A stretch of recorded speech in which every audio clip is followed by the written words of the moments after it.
Hey, everybody. Welcome to episode 96 of the Seller Club podcast. Let's drop that beat.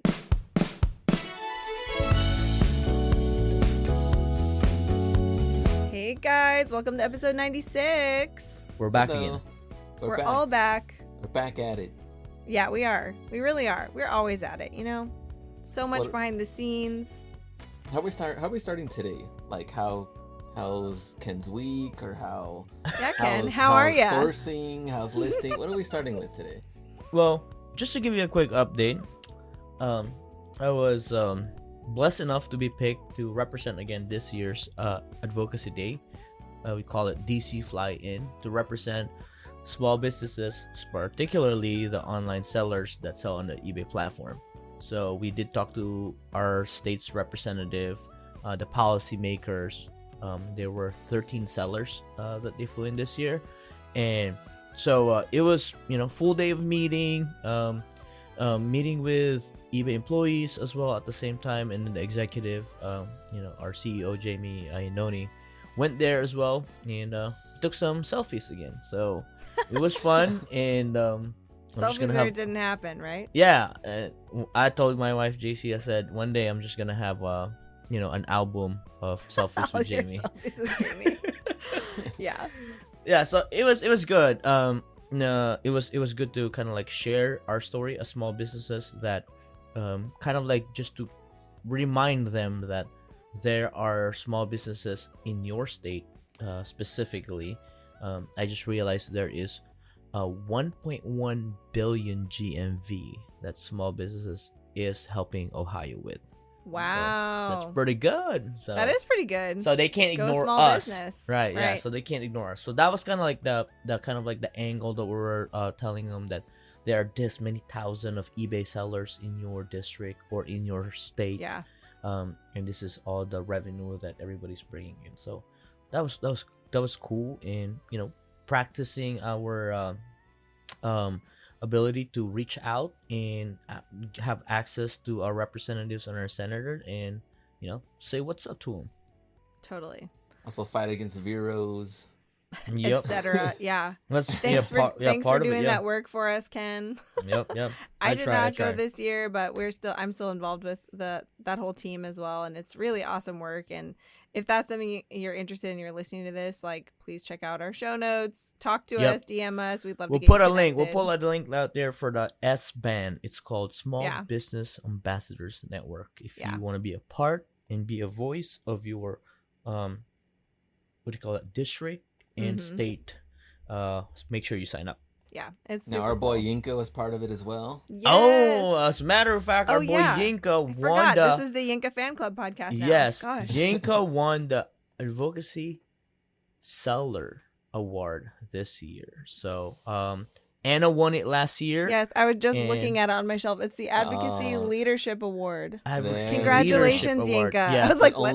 Only the best of the best. Yeah, in this and award, so. and I am convinced that if you hold that trophy, you will somewhat cry. Yes. Because as muscle-looking Yinka was, he was able to shed He at shed a least a tear or tear, two. and Okay. made everybody in the room cry. So, Oh my so- goodness. So that was I'm crying right now. Yeah, This yeah. Me is- too. We yeah. love So you. Yinka. well Okay. deserving. This guy's doing Yeah. a lot of work for us, because especially with him being really close to DC, he's especially Mm-hmm. the Mr. Last Minute. If a representative or somebody important wants to see some sellers, Yinka's Yeah. always been available for them, so that's yeah. always good. And he would be that guy that I want to represent, and also a lawyer, so he knows what he's talking about. Yeah. Me too. Just outstanding character, very articulate, like a real seller that has a passion for it. He's like literally like the perfect poster child for it. So Exactly. I'm so happy for you, Yinka. I know you're listening to this because you listen Yep. to every episode of your fan club podcast. Exactly. So Yinka, very happy for him. I think also representing Texas was Profit First Reseller. He has a YouTube channel. He has glasses, blue eyes. I don't know his real name though. I just Oh, know it's his Dan. YouTube. Dan. I meant Oh, Dan. okay, Yeah. okay, He said he had got it, YouTube. He had YouTube. Connecting all the Yeah. dots Yeah. right um, now. Yeah. Oh, how did you know of him? I just saw couple of his videos. He kind of talks while he's like sorting things out, prepping items. Let me see. Is that guy?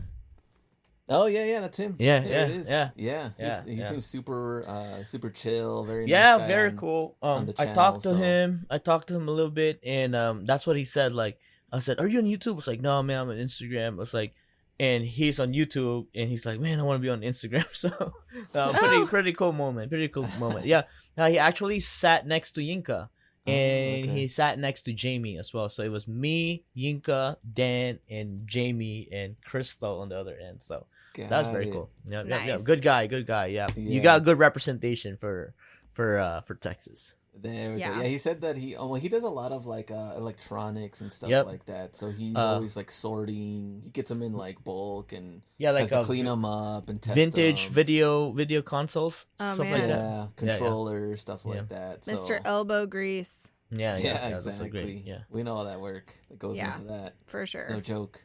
So Hmm. Love that's pretty that. cool. Yep. That is So cool. so Well, as I've part. had a busy week not gallivanting around the Capitol, Oh. although I would have loved to have gallivanted around the Capitol again. It's so fun.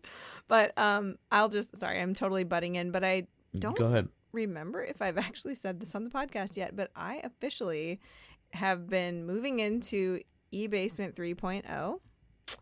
I'm renting a space, which is the basement of my friend's small business building. But guys, the great news is it's a walkout basement, so there's no stairs, which is So incredible. this will be the first time in a long time that you're not going through stairs. Yes, and that I'm not completely working from home because I have to now go 0.7 miles from my house. to Wow, this 0.7 miles. Yeah, it's very close, but That would be still a great. That would be a great walk. Yeah, 1.4 miles it a is. day at least. Oh yeah, Going I and back. walk around my neighborhood all the time. So Yeah. unless I have to carry a lot of Yeah. stuff, I will probably walk there a Imagine lot. carrying all this stuff. I back know, and like forth. here's a giant bin of like whatever. What yeah, you not- have to ship. I'll have to get a wagon or something. Oh, a wagon would be great. That wouldn't be dorky at all. No. That would be But- so Anna. It's been, moving stuff again, but not nearly on the scale of moving like my whole house. So it doesn't really count as moving in my opinion. But anyway, it's been a lot of work cleaning it up and getting it organized, but it's been great. It's like at least 10 times the space that I have now. Wow. Really affordable. Higher So ceiling much too. higher ceilings, so much potential. Also things that storage units generally don't have, like Wi-Fi in bathrooms and like lots of really good overhead lighting. Yeah. So I actually could run my whole store from out there, but for now I'm keeping my shipping station at home. I'll probably process inventory at home for a while still until I kind of get a good setup in both places. But so far so good. I'm absolutely loving it. And I have so much room to grow, which was the whole point of doing it, because Right. I'm ready to keep growing my business again. Like my like revenue has grown a lot this year in my store, but my inventory is actually the smallest it's been in a long time. So Yep. I want to bulk that back up and hopefully also obviously the revenue with it. But Right. I needed more space to do that. So here we are. And that's a huge prep for Q4 that I'm Right. doing. Well, So. I mean, I was gonna say congratulations for Thank you. making some headway and some changes and some improvements to the operation. Right. And as part of our series talking about Q4 prep, definitely you've done something that would allow you to acquire more inventory and process more inventory. Oh, yeah. And our next prep for Q4, we've talked about getting connected with your community, making sure that you are in the loop with all the updates, and also just build your support system around you through the community. Last week we talked about all the different tactical things that we could do differently. A lot of it was just setting up good foundation and little tweaks that we have learned from last year. And also part of that, we talked about sourcing and how eBay Seller Capital could help you acquire more inventory on Q4. In this episode, Anna, why don't you tell them what we're trying to upgrade, or what are we doing for prep as far as Q4 would concern? Absolutely. So Q4 is gearing up to be a really busy time for sellers. Normally it's pretty busy, wouldn't you agree? I don't know anybody who doesn't have a busy Q4 really, but so that part's not unusual, but I think it's the busyness of running a business that really burns us out. And so in that was kind of my thought process of wanting to do a mindset episode where we really talk about something that will help us keep from burning out. And that thing is reconnecting to our purpose. So like, why are we doing this business in the first place? Like, there are all kinds of purposes behind all kinds of different eBay stores or, e-commerce businesses. So just to name like a few, it could be flexibility or freedom, time freedom, right? It could be to provide for your family, having greater financial security, or paying off your student loans like Glenn did, or saving or investing, monetizing a passion or a hobby that you love, learning a new skill, like trying to keep stuff out of the landfill, doing something positive for the planet. Like, there's literally so many purposes. I rattled those off and that's like a tiny fraction of the really driving purposes that people have for their stores, for running their stores, right? And devoting all the time and effort it takes to do that.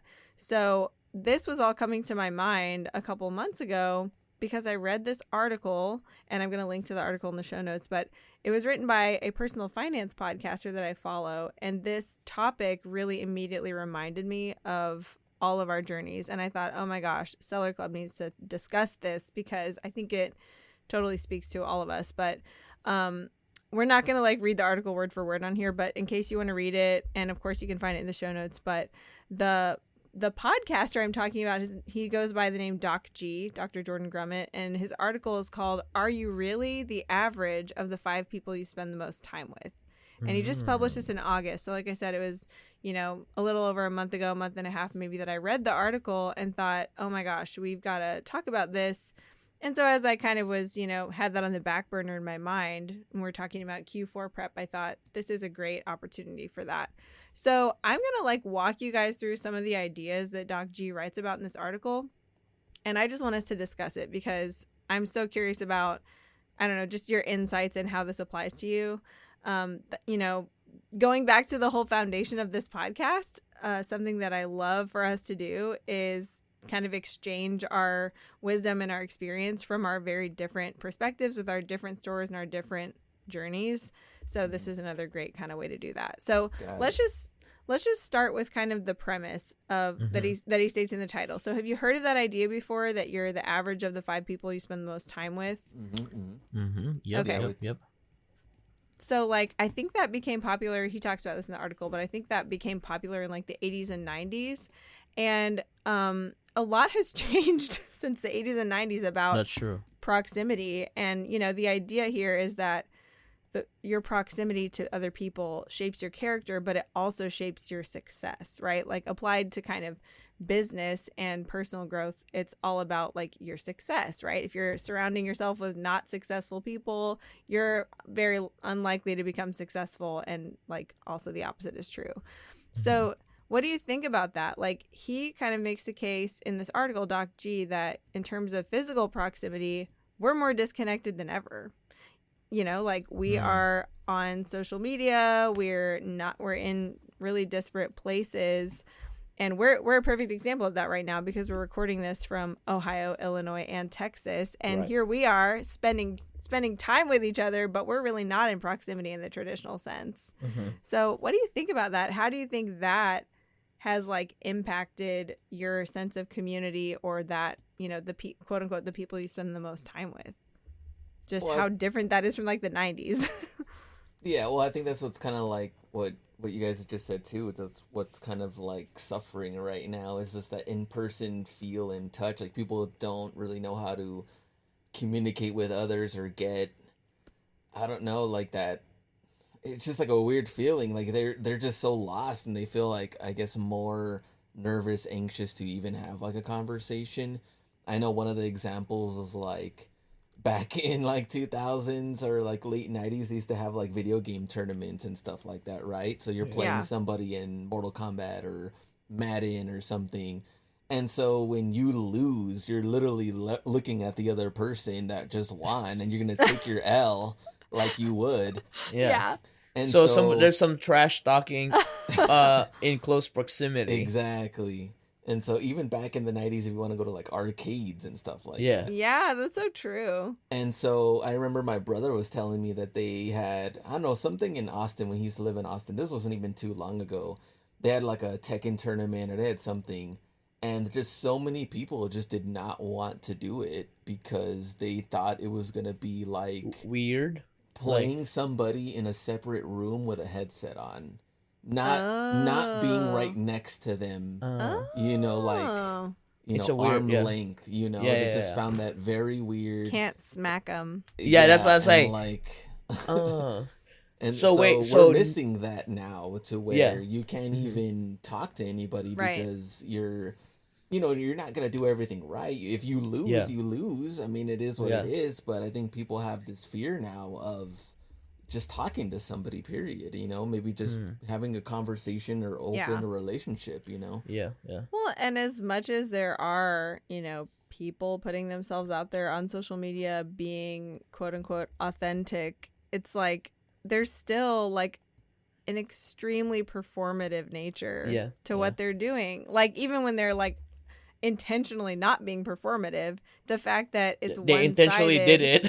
yeah, right. And the fact that they choose what to show, and it's like one-sided, like you're observing them and you're internally comparing yourself to them or whatever. It's not like the same as we're all like in person in the same space, like engaging in the same thing or having a back and forth in real time that's like all five senses. I don't know. It is way different, right? No. And I mean, there's really interesting research on that. Doc G even talks about some of that, how the influencer culture kind of has led to just people feeling more isolated and more anxious. And it's exactly in line with what you're saying, Right. Glenn. Like, it's convenient in a way. It's like miraculous almost that we can have all this access or influence of each other from so many different places at any point in time. But it's like it's not like holistic like it would be if it was in person, right? Yeah. I think one of the things that complete. yeah, one of the things I could add is for me and how I look at, like the technology, the internet. I've always viewed it as an addition, not as a replacement. So, like I would still prefer a close proximity contact and conversation with people, and then I can video call you, right? It's like the follow-up or right something. like a supplement. Yes, that's kind of like how I view it. Yeah. Kind of like like my parents are still in the Philippines, so obviously realistically it's hard to meet weekly in person, but we do meet yearly, and the supplement of it is we're on video calls weekly.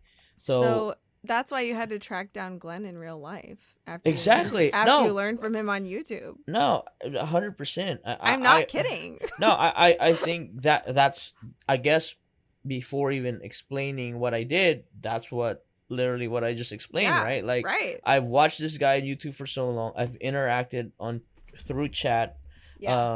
I've even had a video call with him. But I want more. Yeah, and I was just like, no, let me see if this guy's real, Well, exactly. I mean, that's it. You're like not actually a weirdo who's just an insatiable friend. You're like, but who are you really? Yeah, I thought he was AI before AI. Yeah, before AI. I remember, I mean, like in my kind of like psychology professoring psychotherapy days, I remember having a lot of conversations with people about experiential knowledge, right? Like this would happen often, that people would come to like their first or second therapy session and they would tell me a lot about themselves, obviously, right? Like in an hour or 2 hours. But like I couldn't possibly know their entire life in an hour or 2 hours. And this is like not just me as a therapist, but like in therapy in general, this happens all the time where people come in, they tell you stuff about themselves because they're trying to like lay out, the problem or whatever they're working on or whatever they're struggling with. And they leave that first or second hour and they say things like, I feel like you know me better than anyone else in my life, and I've only met you for 2 hours. And as a therapist, I feel like there's a flip side to that where I feel like, okay, after a couple of hours, no, of course I don't know everything about you. Like, and you're my only source of information. Like I know whatever you're deciding to tell me.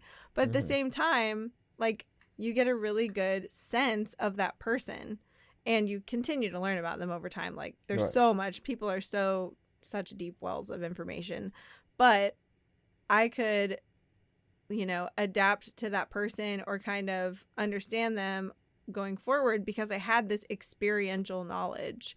And same thing of like why they would trust me and tell me more the next week and the next week is because they had experiential knowledge of me and they knew almost nothing about me. Like I'm not sitting there telling them all about my life, but they have experienced me as a person in real life in that, you know, in that setting. They've experienced me in person, so they know who I am, like by experience. Even if they don't have all the information, they have like this experience. So that is so powerful, and I feel like that is missing a lot from these kind of like virtual interactions. And that's why, like, you know, like I totally agree with what you're saying, Ken. Like the virtual stuff is a great supplement to the home base stuff of experiential knowledge that can really only happen like in some kind of in-person capacity. But anyway, this is all like, I love this kind of stuff. Like I love these kind of topics. But so Doc G takes this idea, right? This proximity thing, the 5 people that you spend the most time with, and he kind of flips it on his head. And he kind of says, I want to alter this idea from that to say instead that today, right, in 2025, like we're not the product of the 5 people around us. We're the product of the 5 or however many activities we build purpose around, because our identities form around what lights us up, the things we pursue, not because others do them, but because they actually matter to us. So, and that's kind of a paraphrase. But how do you think that applies to us, like as business people? Because we all found our way to this from other things, right? Other endeavors, other jobs. And of course, like I always joke about how much I love shipping, but you know, shipping stuff from my basement in and of itself is like not my purpose in life. It's not, that is not my highest calling, but it's more like what doing this business represents and allows me to have in my life. That's what's really connected to my purpose. So how does that work for you guys?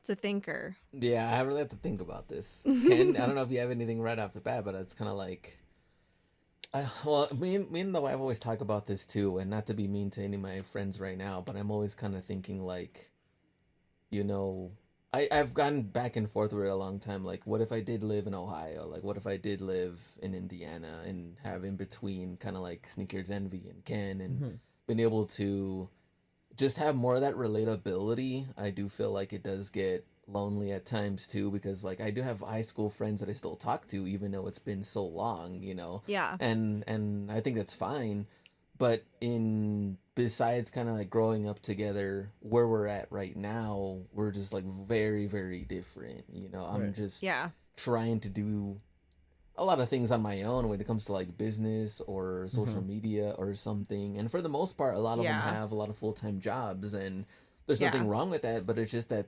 they're not really gonna understand or even ask really like what I'm going through, or how do I kind of like get out of certain situations to provide for my family by selling online. Like it's not, we know it's not easy, but it's totally different than clocking in, which I've done, you know. I've done both, but like you're basically relating to them mostly based on your history, not your present or your future. You know, so it's like it's different, it's valuable, like that's beautiful. Old friends are amazing to have, but that doesn't mean they can like, you can relate to them the same way throughout your whole life, you know. And it makes sense. Like the people that you're quote unquote around are not in physical proximity to you, but you make a point to spend time with them in ways that you can, because you are running this race together, you know. Like, and you have to find a way to do that, even if it is like maybe not as ideal as it would be if they were in person. Why don't you make them all move to El Paso? I mean, come on. Why do you have to move? He's gonna have to move. I think it's like absolutely not. Unless we all move to San Jose, then that's a different story. I know, right? So I think those are the few moves. No, I that's always been on my mind. Getting Glenn to move to Ohio. that is one. But also like, golly, let's just buy a 20-acre property and let's live in each corner of that 20-acre property. I don't know, Ken. You're very charismatic. I would be really worried about it turning into a cult. No offense. I'll have like any new friends like, come on over. Yeah. Come on over, You right? live here now. Yeah. By the way, don't talk to your family anymore. No. Just kidding. I'm just kidding. You're not a cult leader. No. I'm a thought leader. You know. That's right. Not a cult leader. Yeah. I think there is definitely I think that's the, I guess, the line that you will have to cross one day. That would be a turning point of somebody's kind of like the midlife kind of change. I was like listening to a book that who's this guy? Berkshire Hathaway, Warren Buffett. Warren Buffett. Right. The best investor of all time. Right. Still lives in Omaha, Nebraska. Right. And one of the craziest things is he has his shareholders meeting there. Yeah, he does. I know. Yeah, like, you're coming to me, and right. I'm just like, and that says a lot about like we're talking about proximity. It's like, okay, if you really want to learn in how I operate, like, you come to me because this is my house, my town. Well, for sure. I mean, that's another part of this too. It's like, with all of the potential influence that's out there, quote unquote, right? You could be following someone, but if you never did anything about it, it's not going to make you more successful. Like, you don't get successful by osmosis, and that's why Glenn loves to tell everyone to what? To go out and get it. That's right. Not like tune in next week for more information, but go out and get it, right? Like, you have to get up and do something. I like that. And I think it's a still big possibility that it could happen. So we might have to just make Anna move. I mean, at this point, Anna's really a pro at moving, Glenn. I am really good at moving. I will 100% fly to El Paso and help you pack. I would do that in a heartbeat. Jim Sneakers Henry already said he'd start packing. He wouldn't even. He's just gonna break in and start packing. Yeah. I mean, one day you'll just wake up. There's like a pod container outside of your storage. Tell Jim to let me know when he's planning on doing that, and I'll come help him. Got it. We're friends now. We're friends. I mean, we they've had donuts together. Before, they've had donuts together. Now that's we met. Official. See, and this is exactly what we're talking about. We met in person finally in Vegas for eBay Open, and now we're besties. Yeah, done. Love them. Yeah. So I'm like, oh my gosh, you're everything I heard about, and acquaintance-wise interacted with you and had great interactions. But like, yeah, they're amazing. So I get it. I get why you want to move right in between them, Glenn. So I think that is a great concept, and I feel like to truly do something great and memorable and legendary, there will be. I mean, my move here from the Philippines, I think, is already legendary in my story, but I can't wait for more. Because all of this wouldn't have happened, Yeah. Even this podcast wouldn't have happened if a move. So would you say a physical move is one requirement in someone's story to make it legendary? I mean, I don't think it necessarily has to be like moving the location where you live, but I think the fundamental idea of making decisive physical action moves in your life definitely is. You can't just think about it forever or, ponder it or plan it. You have to do stuff. So when we have our giant warehouse, we just have to make sure there's apartments within the warehouse or next door to it. Right. That way we could just, there's most successful people have multiple houses and multiple places to live. Right. Right. Okay, that makes sense. Okay. You're like sold. Okay, got it. We'll get that together. We'll add that to the business plan. Okay, so another thing I haven't told you guys about Doc G himself is that he's a doctor. He's a medical doctor, but he's a hospice doctor.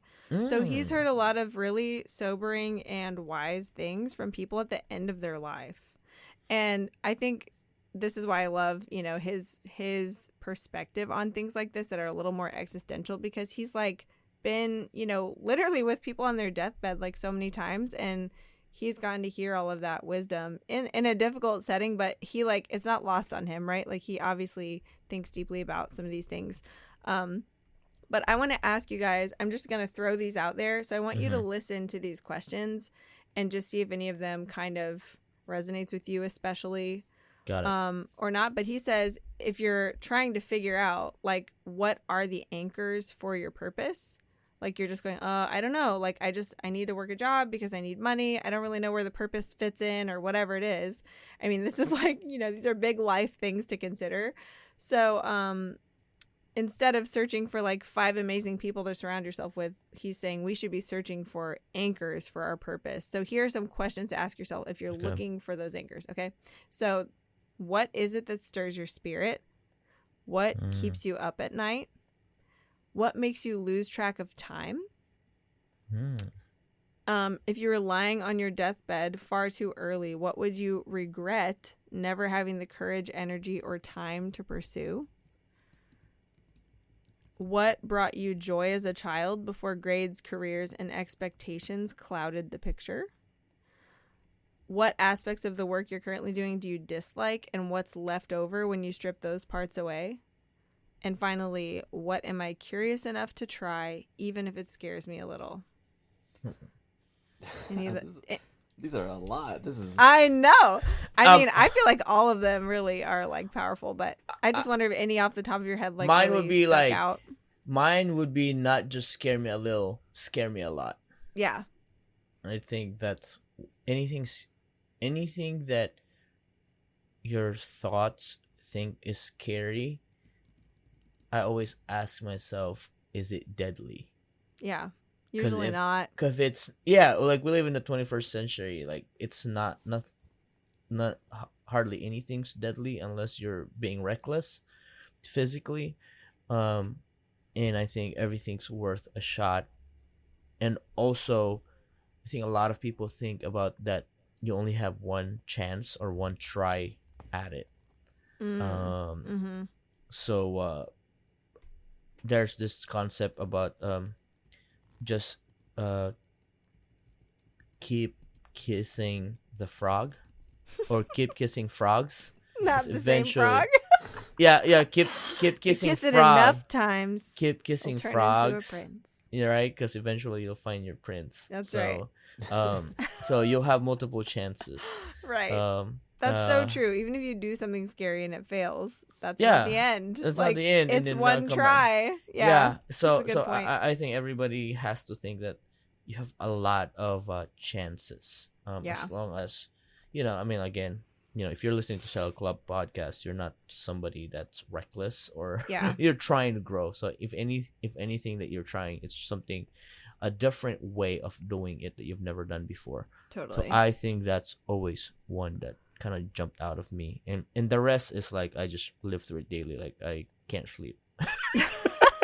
What keeps you up at night? It's probably caffeine. Yeah. No, but I think like a lot of these that are more like question your whole life type of questions. I mean, these are important questions to ask. I'm comfortable with those questions, probably because I have a therapy background. But it is like, yes, I've examined a lot of those things in my life, and that is exactly why I'm doing this business and not something else as like the center of my work. So for me, as far as it applies to my business, like I know what my purposes are, and doing this business allows me to have more time and energy for those. The business itself though is a passion of mine at this point.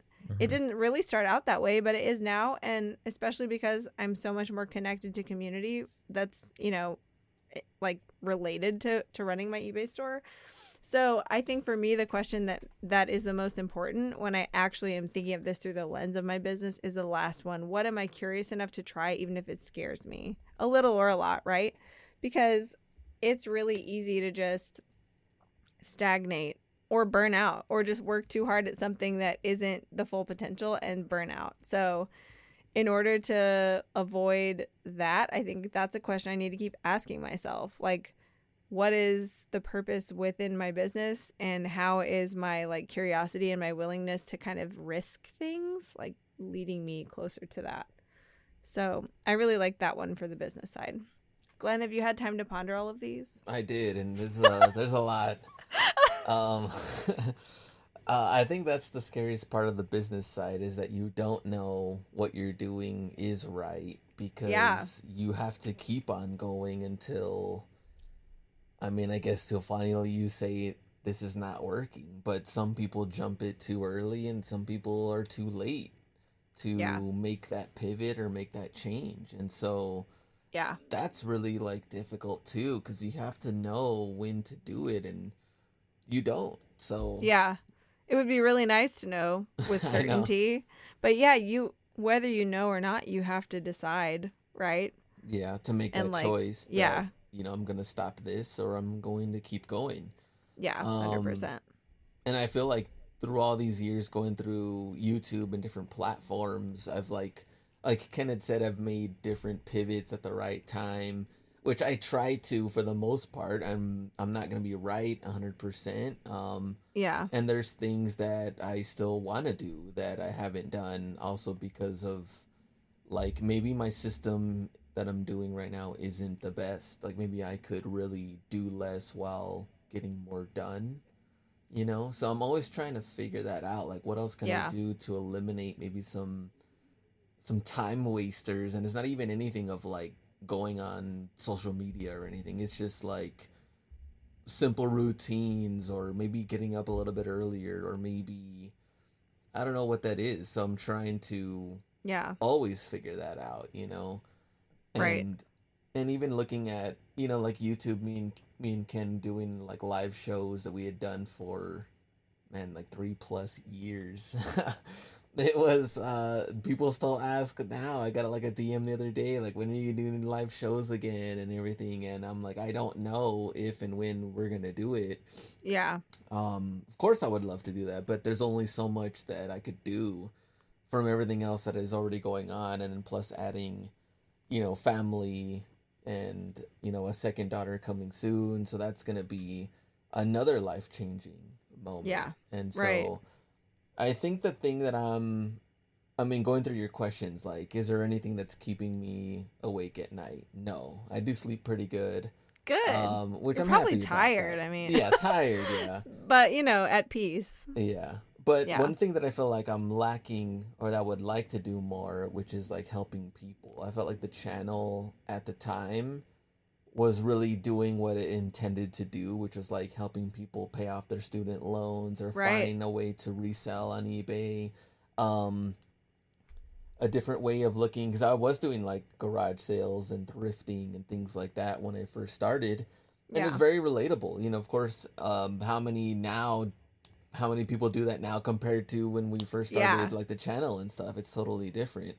But I feel like with me being able to like pay off my mortgage and being debt free and things like that, like because of eBay, I'm not really getting that story out on how I could help people, especially in a time right now where the number one Google search is help with mortgage. That's Wow. literally the top search right now. Oh my gosh, that's wild. I Yeah, didn't and I know feel that. like I have a lot of like info and also experience to help people and to also bring it in a different way that I don't think YouTubers have done, by showing like, hey, you can pay off your mortgage and extra bills by selling on eBay. Yeah. This is how you can do it. And that's something that I've been kind of like working on behind the Yeah. scenes that I would like to bring back to the channel. So that's one thing that I think is just kind of like a goal of mine For sure. Well, soon. and I mean, there's so much purpose all over that, right? Like for you, it's like doing something that gives back. For anybody consuming that content, like that's just starting over the cycle of like what's their purpose for doing their business. It Yeah. probably is like peace of mind. I want to sleep better at night. I want financial security. I want to pay off my debts, like yeah, that's I mean, a huge concern for people that I think gets really in the way. I mean, sometimes sort of necessarily gets in the way of whatever else they're really like on earth to do, right? Like we Hmm. get preoccupied with these things that stress us out and that we are bound to fulfill these obligations and pay these bills and all this stuff. And it's like how much energy and time is worrying about that or struggling to do that, taking away from like as a human being, like what are you on this earth for? So Yeah. like Yep. I feel like there's so many aspects of purpose that kind of apply to this. But I love that, Glenn. Anything we can do to help you put that out there, like we should. I think too, I really like, so going back to this article, Doc G doesn't totally throw out the 5 influential people in your life with the bathwater. He just kind of rearranges this whole thing. And I do want to read one quote directly from the article. And he says, whatever it is, talking about your purpose, whatever it is, build a life around it, commit to it. And in doing so, you'll start showing up as your most authentic, energized, and intentional self. And from that space, you'll naturally find others on similar journeys, people who share your purpose, your values, and your passions. They will become your 5 people, your collaborators, friends, mentors, and students, not because you chased them, but because you built something real that brought them into your life. And that, honestly, when I was reading this article, like, I wasn't just arbitrarily like doing some random homework on the internet to find a topic for Seller Club. I was just reading this article because I was interested in it. But when I read that, I thought, that is us. Yeah. That is how we are in each other's lives. And I know that's true for so many people in our community, across the reselling community. But that idea that when you put your purpose first and you like anchor everything with your purpose, those 5 influential people who are going to make you successful are going to be drawn into your life that way. Yeah. That's the reason they're going to show up. So I think that's such a cool idea.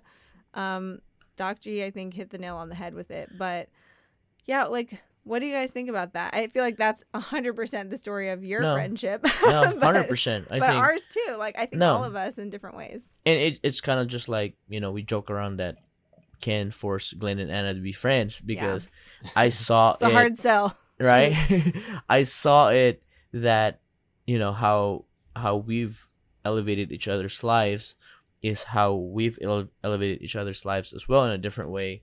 And together we could show a lot of the people that are somewhat interested in doing the same way that it is possible. And it's not because of just proximity, although proximity is important.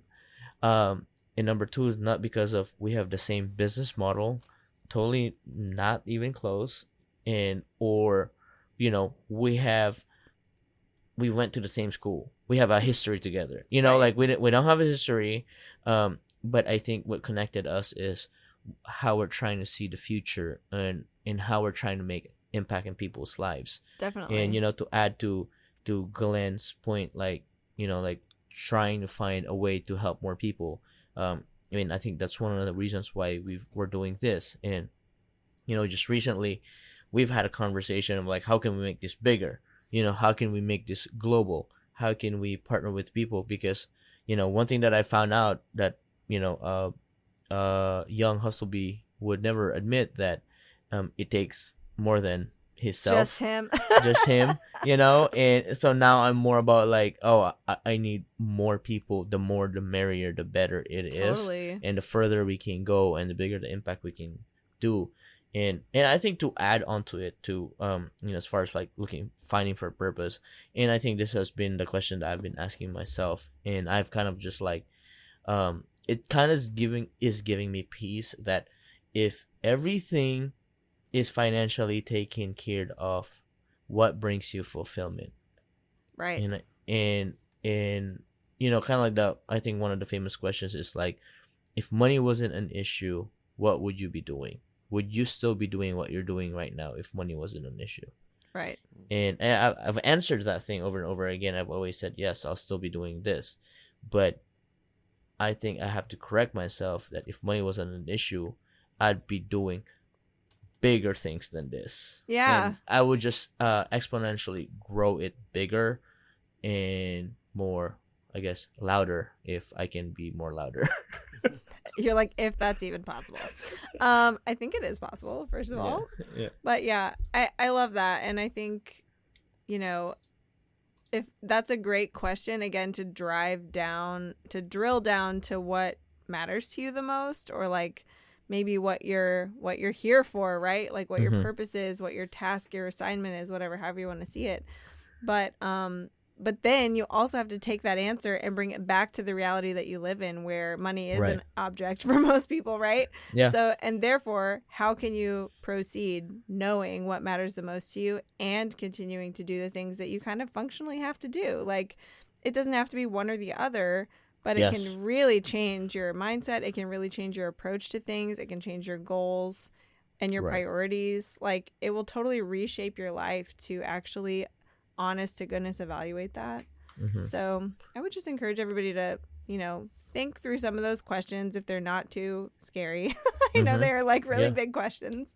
They are. Also, go read Doc G's article. We're linking to it in the show notes. Because there's a lot more nuance too that we didn't even have time to talk about, but I think we did a pretty good job of hitting the main points of his message in the article. And really, again, like it just reminded me of us, I thought like, wow, this is like the stuff that matters. And of course we love talking shop. We love talking about the kind of nuts and bolts and the platform updates and the strategy and the efficiencies and whatever of our businesses. All that is really great, but like, why? For what? Yeah. And I think that is a fair question, right? It's a necessary question. For sure. Anything else you want to add on to that, Glenn? No, I think it was very, very interesting and very thoughtful and a lot of things you have to go through personally after listening to it. So yeah, for sure. A lot of questions. You're welcome. Ask yourself. Yeah, exactly. Well, I mean, as part of Q4 prep, I think Q4 is not just an ending to the business that we have crafted and we have built this year, but it is also the beginning of how we could start a better year next year. That's right. So it's the setup. It's the setup for the get up. I'll take it. Yeah, right. I guess so. So, guys, thank you again for listening to this podcast. We will see you in the next episode. Again, huge shout out to eBay. Make sure you follow eBay for Sellers on Instagram to keep up to date with everything that eBay is doing. And we will see you in the next one. Peace. See ya. Bye.